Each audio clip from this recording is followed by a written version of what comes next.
Welcome to intellectuals Avenue. आज हम Geoffrey Chaucer की the prologue to the Canterbury Tales में मिलर के कैरेक्टर को डिस्कस करेंगे। ये कैरेक्टर लाइन नंबर 545 से लेकर लाइन नंबर 566 तक कंसिस्टेंट है। इसके अलावा दीगर कैरेक्टर्स को डिटेल में समझने के लिए इसी चैनल पर जॉफ्री चौसर की प्लेलिस्ट को विज़िट करें, जिसका लिंक नीचे डिस्क्रिप्शन बॉक्स में भी मौजूद है। अब हम आते हैं वापस मिलर के कैरेक्टर की जानिब।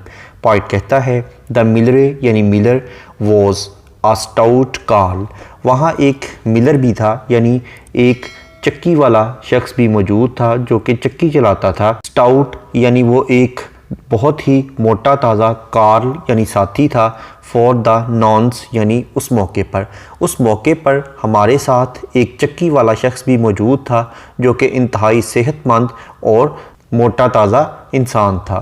Big he was of bran यानी वो फुल बिग, वो बहुत बड़ा था। ही वॉज ऑफ ब्रान यानी जिस्मानी क़ुव्वत के लिहाज से, एंड ईक यानी ऑल्सो ऑफ बोन्स और हड्डियों के लिहाज से। वो शख्स जिस्मानी क़ुव्वत और हड्डियों के लिहाज से बहुत ही मजबूत था। यानी उस मौका पर हमारे साथ एक चक्की वाला शख्स भी था जो कि बहुत ही मोटा ताज़ा और सेहतमंद था, और इसके साथ साथ जिस्मानी क़ुव्वत और हड्डियों के लिहाज से वो बहुत ही मजबूत और सेहतमंद और तवाना था। दैट प्रूव्ड वेल, और उसकी ये जिस्मानी ताकत और हड्डियों की ताकत साबित होती थी। फॉर ओवरऑल दर ही केम, जहाँ कहीं भी वो जाता था। एट रेसलिंग यानी रेसलिंग के मुकाबले में।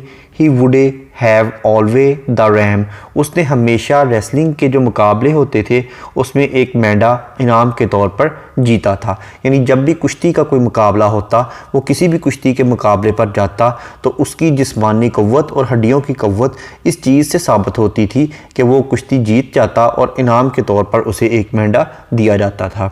ही वॉज शॉर्ट शोल्डर्ड यानी उसके जो कंधे थे वो बहुत छोटे थे। ब्रूड, लेकिन उसकी जिसामत और सीना बहुत चौड़ा था। अथिके नैरे, और वो बहुत मोटे ताज़े और घने जिस्म का मालिक था। देयर वाज नो डोर, कोई ऐसा दरवाज़ा नहीं था। दैट ही नोल्डे यानी वुड नॉट हैव ऑफ हैरे यानी हिंज यानी कब्ज़ा, कोई ऐसा दरवाज़ा नहीं था जिसे वो कब्ज़ों से उखेड़ कर फेंक ना दे। यानी उसकी ताकत यहाँ तक थी कि वो किसी भी दरवाज़े को कब्ज़ों से उखाड़ कर फेंक सकता था और ब्रेक इट या उस दरवाज़े को तोड़ सकता था। एट आ रनिंग, भागते हुए, विद हिज हेड अपने सर के साथ, यानी वो भागते हुए आता और अपने सर के साथ उस दरवाज़े को टकरा कर उस दरवाज़े को तोड़ सकता था। हिज बर्ड यानी उसकी जो बियर्ड थी, उसकी जो दाढ़ी थी। एस एनी सॉय, एक सूरनी की तरह, और फॉक्स या लूमड़ की तरह। वॉज रीड यानी रेड थी, सुर्ख थी। उसकी दाढ़ी एक सूरनी या एक लूमड़ की तरह सुर्ख थी।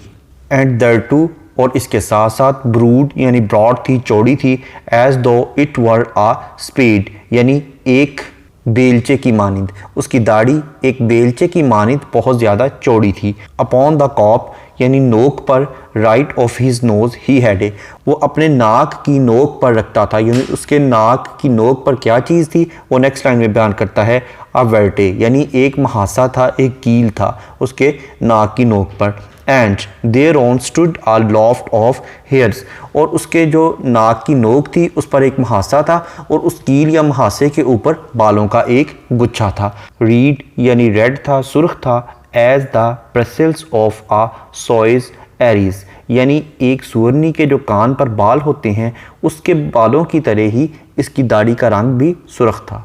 यानी जैसे एक सूरनी के कानों पर बाल होते हैं, बिल्कुल उन्हीं बालों की तरह के ही सुर्ख बालों का एक गुच्छा इसके नाक की नोक पर जो मुहासा था उस पर उगा हुआ था। हिज नोज थ्रिल्स यानी उसके जो नॉस्टिल्स थे, उसके जो नथने थे। ब्लैक यानी वो स्याह रंग के थे, ब्लैक थे। वर एंड वाइडे, और वाइड थे, यानी उसके नाक के नथने स्याह और चौड़े थे। अ स्वर्ड यानी एक स्वार्ड, एक तलवार। एंड आ बुकलर, और एक दस्ती ढाल। बार ही बाय हिज साइड, वो अपने पहलू पर लटका कर रखता था। यानी वो अपने पहलू में वो एक तलवार और दस्ती ढाल लटका कर रखता था। His mouth was great was as a great furnace, उसका जो मुंह था वो इतना चौड़ा था जितनी कि एक फर्नेस होती है, एक भट्टी होती है, यानी उसका मुंह एक भट्टी जितना चौड़ा था। ही वॉज अ जंगरे, वो एक चर्ब ज़बान शख्स था। एंड आ गोलियार्डीज़, और एक मस्खरा था, वो एक चर्ब ज़बानी करने वाला इंसान था और इसके साथ साथ वो एक मस्खरा भी था, यानी मज़ाहिया बातें करता था। And that was most of sin and harlotries, यानी वो सिन की बातें करता था, गुनाह की बातें करता था, और इसके साथ साथ वो हार्लॉटरी की बातें करता, यानी फोहश गोई करता, तवाइफ़ों के मतलब फोहश बातें किया करता था। वेल कुडे ही स्टीलन, वो बड़ी आसानी से चोरी कर लेता कॉर्न, उस गले को, उस अनाज को। एंड टोलन थ्राइस, और 3 गुना उसकी उजरत भी तलब किया करता था। वो पसपाई के दौरान हासिल होने वाला गल्ला चोरी भी कर लिया करता था और इसके साथ साथ इस पर 3 गुना उजरत भी वसूल कर लिया करता था। And yet he had a thumb of gold, उसका जो थम था, उसका जो अंगूठा था, वो गोल्ड का था, वो सोने का था। पार्डी यानी इंडीड, बिलाशुबा उसका अंगूठा सोने का था।